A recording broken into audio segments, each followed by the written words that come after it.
of this is to, again, get you thinking about what we're talking about, kind of get your thinkers going, as James calls them, oriented towards the right direction. Okay, here's the first one. True or false? In the New Testament, Jesus passed through walls after his resurrection. True or false? False. We'll see that Christ's body was in fact very human, but also heavenly. He was a new kind of human life. Grudem talks about this in one of the, well, if you have the big book, it's in chapter 28. We're going to dig into that a little bit because it's kind of a common understanding that we have. Isn't necessarily true. Second question, Christ's resurrection gave final proof that he had earned our justification. True or false? Somebody say true. True. There you go. There is nothing that we can do to earn our own way to heaven. This is the key to the gospel message, that Christ's resurrection gave final proof that he had earned our justification, something that we couldn't do on our own. Question number 3, after the resurrection, Christ's body was subject to spatial limitations. He can only be in one place at one time. True. Now, we did hear Garrett talk a moment ago, when you talk about the deity of Christ, the omnipresence as well. So sometimes it's hard for us to wrap our mind around that and rationalize it. But as a human being, he could be at one place, one time.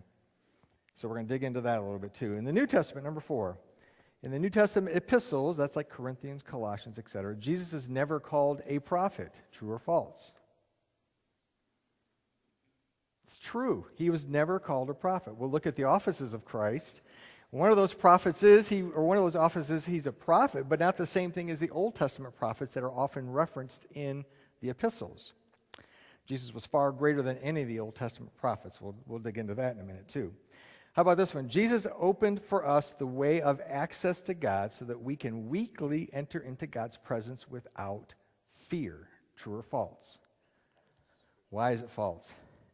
Weekly, right. That was an obvious one, right?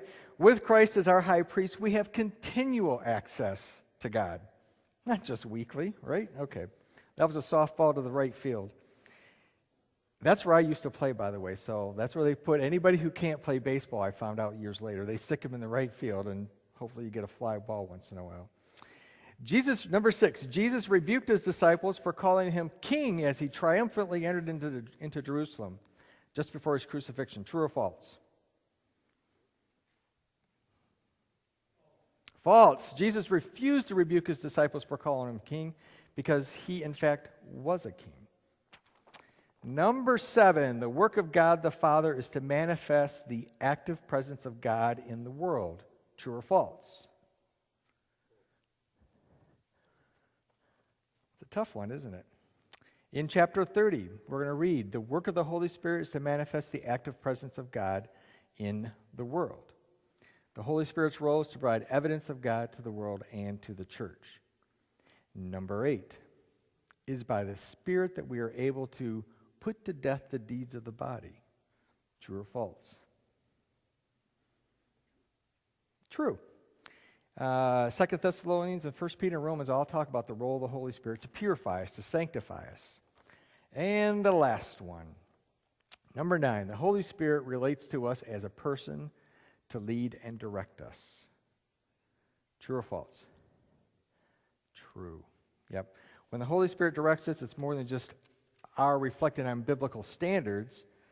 The Holy Spirit influences our thinking, connects us to Him as a person, and connects us to God the Father as well. So, that's just to get us thinking about it.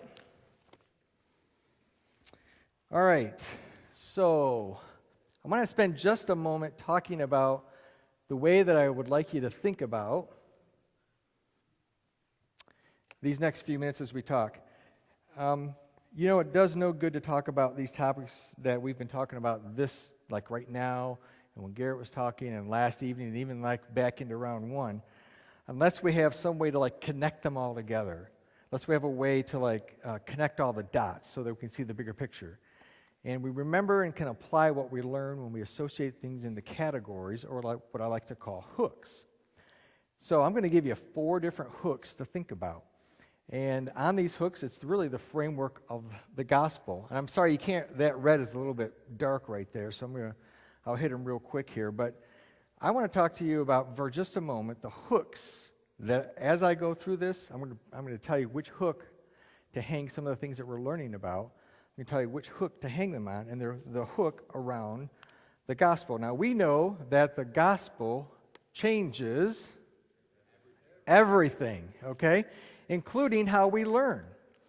So, one of the hooks, of course, is God is the creator, sovereign, and perfect. Okay? That's the first, if you will, the first thing in the gospel message, that God is. The second one in the gospel, the second hook, man is created, sinful, imperfect. We have this tendency to want to go do it our own way. Okay? Call it ugly if you want to. The third element of the gospel message is Christ. He's righteous. He's the lover of my soul, the lover of your soul. He is perfect. He is our Redeemer. Okay? And then the fourth element that is part of the gospel message is this whole thing about being sanctified or being made pure after we give our hearts to Christ. And that's the role of the Holy Spirit in our lives. So as we go through these next few minutes, I'm going to point out as we go through these slides the connection to this framework of the gospel. God, man, Christ, and the Holy Spirit, and where it fits in with what we're talking about. So you have a way kind of to look at it. So that's the framework. God, man, Christ, Holy Spirit. So you're going to see those show up a lot. In fact, if there are little fill-ins in your book there, I'll try to keep you on track with it as we go. Okay. Let's talk about, now this is, if you have the big book, this is actually chapter 28, but I think Alan was pointing out to me that the chapter numbers don't work if you've got the mama book and the baby book, okay? The Big Daddy book is kind of the chapter numbers we reference here, so I think maybe next time we should just eliminate chapter numbers altogether. So, one of the grounding passages in this section for theology that we're studying, what did I do with my book? Oh, it's over by Gabe. Let me read the grounding passage to you. Thanks, sir.